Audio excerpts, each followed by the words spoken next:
విజయవాడ వరద బాధితుల సహాయార్థం భవానీపురంలో Kakinada rural TDP coordinator Katakamsetti Prabhakar Bobby ఆధ్వర్యంలో మాజీ ఎమ్మెల్సీ బుద్ధా వెంకన్న పర్యవేక్షణలో 3 డివిజన్లలో సుమారు 1500 మందికి రైస్ బ్యాగ్స్ పంపిణీ కార్యక్రమం నిర్వహించారు.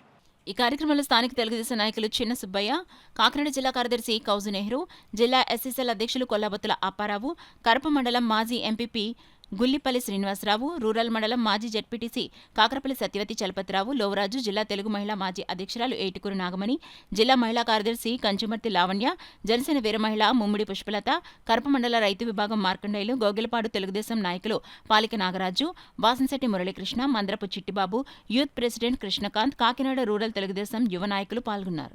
ఫ్లడ్ పోయిన తర్వాత ఇంట్లోకి వెళ్ళి వాళ్ళకి వంట చేసుకునే విధంగా బియ్యం సరఫరా చేస్తున్నాడు.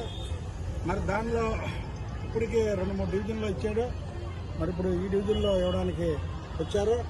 మరి ఇక్కడ స్థానిక నాయకులైనటువంటి చిన్న సుబ్బయ్య గారు, తెలుగుదేశం పార్టీ నాయకులు, డివిజన్ పార్టీ అధ్యక్షులైనటువంటి చిన్న సుబ్బయ్య గారు ఈ ఫ్లడ్ వరదలు వచ్చినప్పటి నుంచి కూడా ఆయన జనాల్లో తిరుగుతూ వాళ్ళకు కావాల్సినటువంటి అవసరాలని తీరుస్తున్నారు. అందుకనే ఈ కార్యక్రమాన్ని చిన్న సుబ్బయ్య గారి ద్వారా ఈ ఏరియా ప్రజలకి ముందు ఇవ్వాలని ఈ కార్యక్రమాన్ని పెట్టాము.